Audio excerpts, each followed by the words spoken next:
For decades, buying a home in California was treated less like a financial decision and more like a rite of passage. Parents told their children that if they could just get a foothold, any foothold, the struggle would be worth it. Stories circulated about people who stretched themselves thin in the 1980s or 1990s, only to watch their modest homes turn into life-changing assets.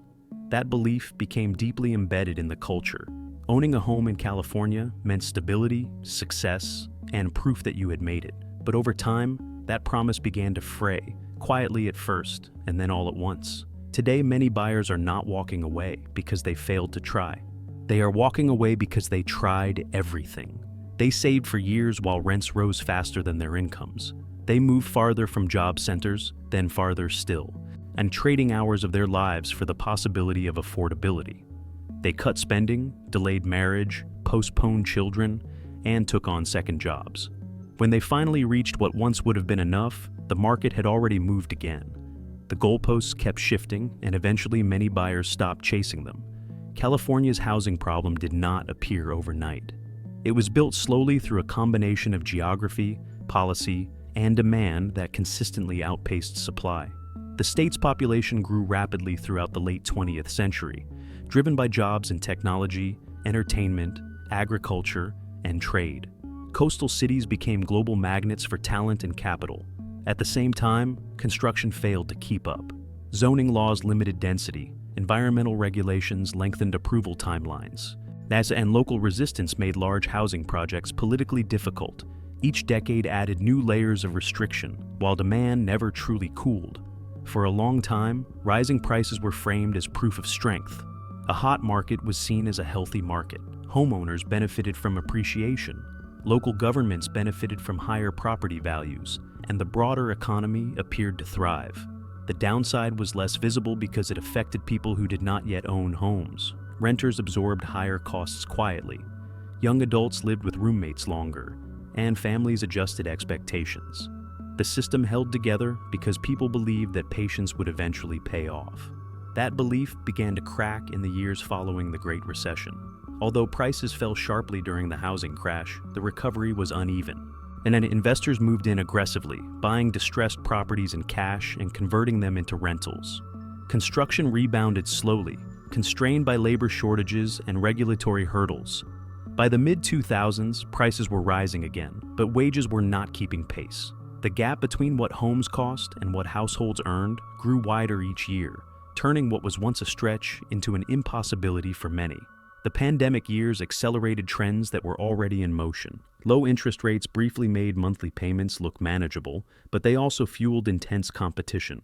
Buyers faced bidding wars, waived inspections, and offers far above asking price. For those on the margins, the experience was exhausting and demoralizing. People lost homes not because they lacked financing, but because someone else could pay more, faster, and with fewer conditions. Each failed offer carried emotional weight, and after enough losses, many simply stopped participating. Then interest rates rose. What had been barely attainable suddenly became unreachable. Monthly payments jumped dramatically, even when home prices stabilized or dipped slightly. A buyer who could afford a home in 2021 found that the same house was out of reach just 2 years later, despite earning more money. This disconnect broke the narrative that patience and discipline would be rewarded. Instead, buyers felt punished for waiting, even when waiting had been the responsible choice. At the same time, the everyday costs of living in California continued to rise. Utilities, insurance, transportation, and food all became more expensive. Property insurance in fire-prone areas surged or disappeared altogether, or adding uncertainty to ownership costs. Buyers who ran the numbers realized that owning a home was not just about the mortgage. It was about unpredictable expenses layered on top of already high payments. The sense of risk grew heavier, especially for households without large financial cushions. Another shift occurred quietly but profoundly. Trust in the system eroded. Many buyers no longer believed that buying a home in California was a reliable path to security. They watched friends who bought at peak prices struggle with payments or delay life plans to stay afloat. They saw headlines about tech layoffs and economic uncertainty, and they questioned the wisdom of committing to decades of debt in such an environment. The home was no longer seen purely as a safe asset, but as a potential liability. For younger buyers, the psychological barriers are often as significant as the financial ones. Many grew up watching their parents' generation benefit from timing rather than effort. They internalized the message that success in housing depended less on hard work and more on when you happened to be born. This perception matters. When people believe a system is fundamentally unfair, their motivation to participate declines. Giving up becomes a rational response, not a failure. Geography also plays a role in why buyers are stepping back. California's job centers remain concentrated in high-cost coastal regions, while more affordable housing is often located far inland. Commuting from distant suburbs can mean hours spent in traffic each day, eroding quality of life. Remote work briefly offered hope that this trade-off could be avoided.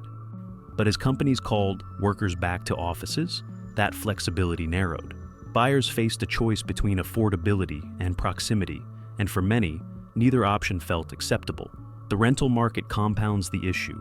High rents make saving for a down payment extremely difficult, trapping households in a cycle where they pay large sums each month without building equity. Even disciplined savers find it hard to accumulate enough cash while keeping up with rent increases. When buyers realize that they may need to save for a decade or more just to enter the market, the goal begins to feel abstract rather than achievable. There is also the matter of expectations changing. In previous generations, buyers were willing to accept smaller homes, longer commutes, and fewer amenities as a starting point. Today's market often demands all of those sacrifices at once, while still requiring a high income. The concept of a starter home has largely disappeared in many parts of California. Entry-level homes are priced as luxury assets, leaving first-time buyers with nowhere to begin. Policy discussions offer little immediate relief. Proposals to increase housing supply move slowly, and their effects take years to materialize. Tax incentives and assistance programs help some buyers, but they do not change the underlying math for most households. Buyers paying attention understand this. They do not see a clear path toward affordability in the near future, and without that hope, many choose to step away rather than remain stuck in perpetual anticipation. What makes this moment different from past cycles is the scale of disengagement. Buyers are not merely delaying purchases, they are reconsidering the idea altogether. Some redirect their energy toward renting long-term, investing in other assets, or leaving the state entirely. Others adjust life plans, deciding not to have children, or to pursue careers that allow them to live elsewhere. These choices ripple outward, shaping communities and economies in subtle but lasting ways. Giving up, in this context, does not always look dramatic. It often looks quiet. It looks like deleting real estate apps from a phone. It looks like declining to attend open houses on weekends. It looks like choosing stability over speculation. Each individual decision may seem small, but together they signal a shift in how Californians relate to housing. The story of buyers giving up in California is not one of laziness or entitlement. It is a story of prolonged strain, meeting diminishing returns. It is about people responding logically to a system that no longer aligns with their lives or values. To understand why this is happening now, it helps to look beyond prices alone and examine how affordability, risk, and trust intersect in ways they did not before. By the time many buyers step away, the decision has already been made internally. The market did not reject them. They rejected the market. And that quiet reversal marks the beginning of a deeper transformation in California's housing landscape, one that continues to unfold. As buyers pull back, the market they leave behind does not reset in a clean or immediate way. Instead, it enters a strange in-between state where prices remain high, listings sit longer, and both buyers and sellers hesitate. In California, this hesitation has become a defining feature of the current housing landscape. Sellers remember peak prices and are reluctant to adjust expectations. Buyers see those same prices and question whether they make sense in a world of higher interest rates and economic uncertainty. The result is a standoff that quietly reinforces the feeling that participation is no longer worth the effort. For many would-be buyers, the math no longer works in any emotionally sustainable way. Even households with solid incomes find that affordability calculations leave little room for error. A mortgage payment that consumes half of take-home pay is not just a financial risk. It is a psychological burden. It means every unexpected expense feels threatening. It means job security matters more than job satisfaction. Over time, the weight of that pressure discourages people from entering the market at all. California's housing culture once normalized this level of strain. Being house poor was treated as a temporary condition, a phase that buyers endured on the way to long-term gain. But that assumption depended on steady appreciation and rising incomes. As appreciation slowed and volatility increased, the sacrifice stopped feeling temporary. Buyers began to see a future where they might struggle for years without meaningful relief, and that realization altered behavior in a fundamental way. And another factor driving disengagement is the growing complexity of homeownership itself. Buying a home in California now involves navigating a web of inspections, disclosures, insurance issues, and financing challenges that can overwhelm even experienced buyers. Fire risk maps change. Insurance companies withdraw or raise premiums sharply. Maintenance costs rise with labor and material prices. What once felt like a manageable responsibility now feels like an open-ended obligation, one that demands constant attention and resources. The emotional toll of repeated disappointment also plays a role. Buyers who spend months or years searching often develop a deep fatigue. Each new listing raises hope, and each failed offer reinforces frustration. Over time, this cycle can erode confidence and enthusiasm. The people begin to question whether the pursuit itself is worth the stress. Walking away becomes a form of self-preservation rather than defeat. There is also a growing awareness that housing outcomes in California are increasingly disconnected from personal merit. Two households with similar incomes and savings can face vastly different outcomes based on timing, inheritance, or access to family support. Buyers without generational wealth recognize that they are competing in a market shaped by advantages they do not have. This realization changes how they interpret failure. Losing a bid is no longer seen as a personal shortcoming, but as confirmation of structural imbalance. At the same time, alternatives have become more visible. Other states offer lower housing costs, shorter commutes, and the possibility of ownership without extreme leverage. Friends and coworkers move away and report improved quality of life. These stories circulate and reshape expectations. California loses its monopoly on opportunity, and once that perception shifts, the willingness to endure hardship declines. Even those who remain in the state increasingly question the necessity of ownership. Long-term renting, once viewed as undesirable, is reframed as flexibility. Without a mortgage, households can adapt more easily to job changes, economic shocks, or personal transitions. For some, the freedom from debt feels more valuable than the symbolic status of owning a home. This shift in values undermines the cultural pressure that once pushed people to buy at almost any cost. The role of policy uncertainty cannot be ignored. Many buyers hear constant debates about zoning reform, rent control, and taxation, but see little immediate impact on affordability. This gap between discussion and outcome breeds cynicism. People stop planning around future improvements and make decisions based on current reality. If the present market feels unworkable, they disengage rather than wait for promises to materialize. Over time, this disengagement feeds back into the market itself. Fewer motivated buyers means slower sales and longer listing times, but not necessarily lower prices. Sellers who can afford to wait often do, reinforcing the sense that the market is frozen rather than correcting. Buyers watching from the sidelines see this stagnation and interpret it as further evidence that the system is stuck. The decision to give up is rarely permanent in theory, but it often becomes so in practice. Years pass, life circumstances change. What once felt like a temporary pause becomes a new normal. People build lives around renting, relocate, or redefine success in ways that no longer include California homeownership. The longer this pattern persists, the harder it becomes to reverse. By this stage, the issue is no longer just affordability. It is about confidence. Confidence that buying a home will improve life rather than constrain it. Confidence that the rules of the market are stable enough to plan around. Confidence that effort will be rewarded rather than negated by forces beyond individual control.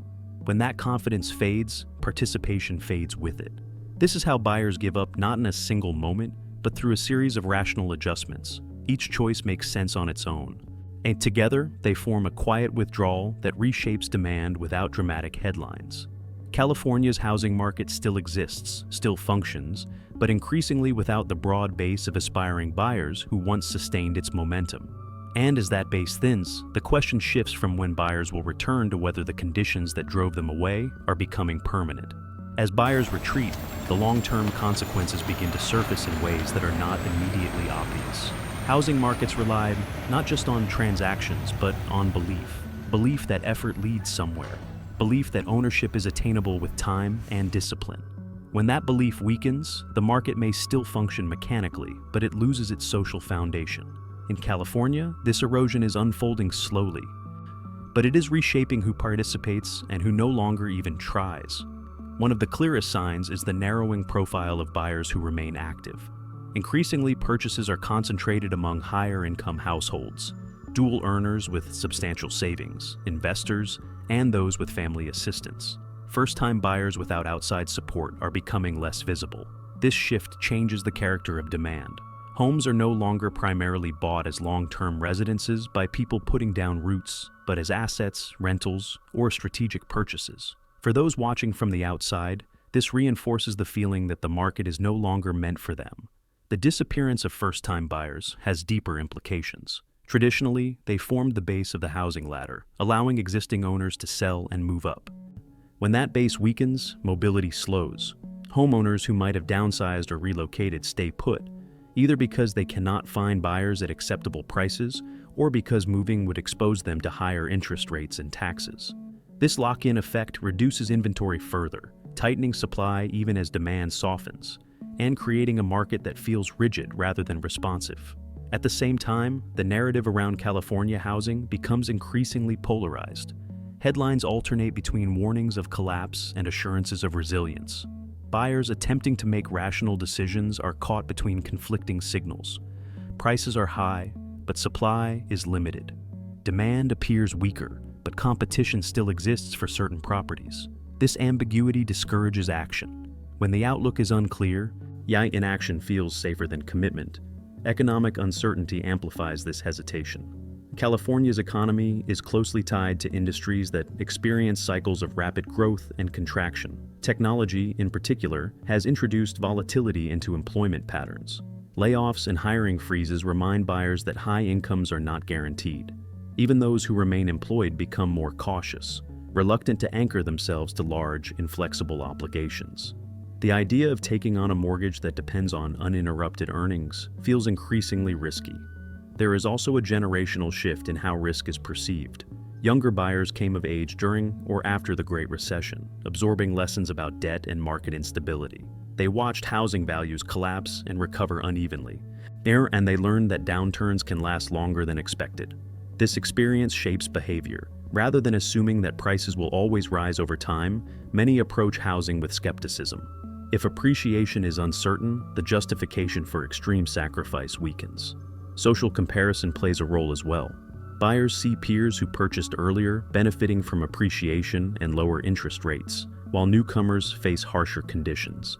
This contrast can breed resentment and resignation. The sense that one has missed an unrepeatable window is powerful. When people believe an opportunity is gone for good, they stop preparing for it. Saving for a down payment feels futile if the target keeps moving beyond reach. Policy responses, though well-intentioned, often fail to address this psychological dimension. But your programs that offer modest assistance or incremental supply increases do little to restore confidence.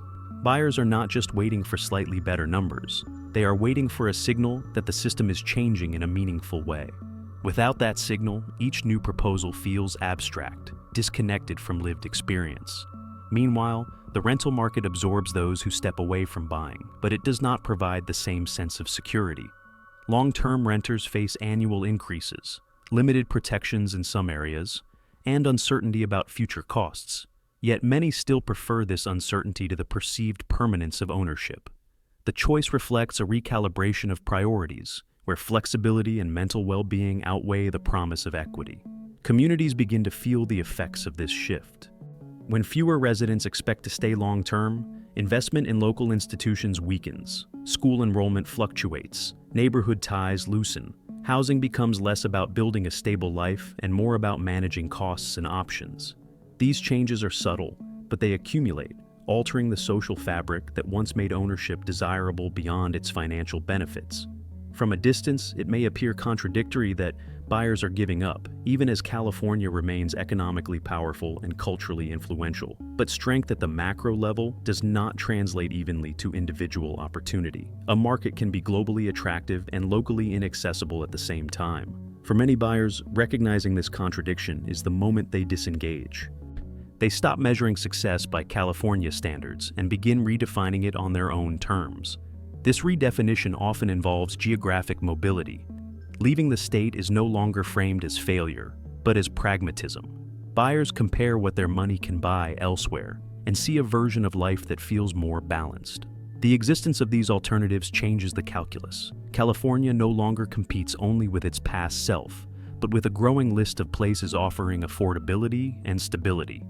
The longer buyers remain disengaged, the more distant ownership becomes, both practically and emotionally. What once felt like a delayed milestone turns into an abandoned one. This shift does not happen abruptly, but it is decisive. By the time buyers reach this point, returning to the market would require not just better conditions, but a restoration of faith. And that faith, once lost, is difficult to rebuild. What ultimately separates this period from earlier downturns is not price movement alone, but the cumulative fatigue that has settled over would-be buyers. California's housing challenges have persisted long enough that they are no longer viewed as temporary distortions. They are understood as structural conditions. When a problem lasts this long, people stop organizing their lives around the hope that it will soon be resolved. Instead, they adapt. And adaptation, in this case, often means opting out. For many buyers, the decision to give up is tied to a reassessment of risk versus reward. Homeownership in California once promised both shelter and upward mobility. Today, it often promises high leverage, long-term exposure to local risks, and limited flexibility. Wildfire zones expand, insurance markets tighten. That climate concerns introduce uncertainty about long-term property values in certain areas. Buyers paying attention do not see these as abstract issues. They see them as factors that could shape their lives for decades. At the same time, the benefits of ownership feel less distinct than they once did. Renting no longer automatically signals instability, especially in urban areas where long-term leases and tenant protections exist. Ownership, by contrast, comes with responsibilities that grow heavier as infrastructure ages and public services strain under population and budget pressures. When buyers compare the two paths honestly, the emotional premium attached to owning a home shrinks. There is also a growing disconnect between housing and identity. In the past, owning a home in California was a marker of adulthood and success. That symbolism mattered. It reinforced the sacrifices people made to achieve it. But as ownership slips further out of reach for large segments of the population, its symbolic power weakens. People stop measuring their worth against an unattainable benchmark. Instead, they construct identities around career mobility, experiences, or financial independence outside of real estate. Financial literacy plays a role here as well. More buyers now analyze opportunity cost with greater sophistication. They calculate what a down payment tied up in a single asset might earn elsewhere. They consider diversification, liquidity, and long-term flexibility. In that framework, tying most of one's net worth to a highly priced, geographically fixed asset appears less attractive. Choosing not to buy becomes a strategic decision rather than an emotional concession. The market responds unevenly to this shift. In some areas, prices remain elevated due to limited supply and concentrated demand. In others, transactions slow and listings linger. But across these variations, one pattern holds. The pool of buyers willing to stretch indefinitely is shrinking. The remaining participants tend to be those with buffers, financial, familial, or professional, that insulate them from risk. This further alienates those without such advantages. Over time, this dynamic feeds into perceptions of fairness. When home ownership appears accessible mainly to a narrow group, it loses legitimacy as a universal goal. Buyers do not just feel priced out, they feel excluded. This sense of exclusion matters because it influences behavior beyond housing. It affects where people choose to work, how long they stay in the state, and whether they invest emotionally in their communities. California's housing market has always been shaped by scarcity, but scarcity once created urgency and aspiration. Now it creates resignation. Buyers no longer rush to participate. They hesitate, analyze, and often withdraw. This change in posture alters the rhythm of the market. Fewer impulsive decisions are made, fewer emotional bids are placed.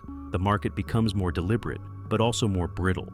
Attempts to reignite buyer participation through messaging alone are unlikely to succeed.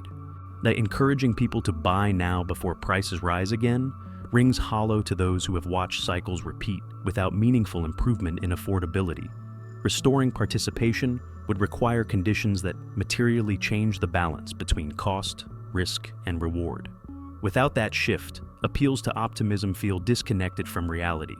The longer buyers remain disengaged, the more the housing market decouples from the lives of ordinary residents. It becomes something people observe rather than participate in, discussed in headlines, but absent from personal planning. This detachment is significant because housing markets function best when they reflect the needs and capacities of the populations they serve. When that connection weakens, instability takes new forms. None of this suggests that buyers will never return. Housing cycles do turn, and conditions can change. But the buyers who have given up are not simply waiting for lower prices. They are waiting for a reason to believe that participation will improve their lives rather than constrain them. That belief is harder to restore than affordability alone. In the end, buyers are giving up in California not because they lack ambition, but because they are recalibrating it. They are choosing predictability over speculation, balance over leverage, and agency over endurance. These choices are rational responses to prolonged pressure, not signs of apathy. And as long as the underlying forces remain in place, this quiet withdrawal will continue to shape California's housing story, not as a sudden collapse, but as a slow, deliberate shift in who decides to play the game at all.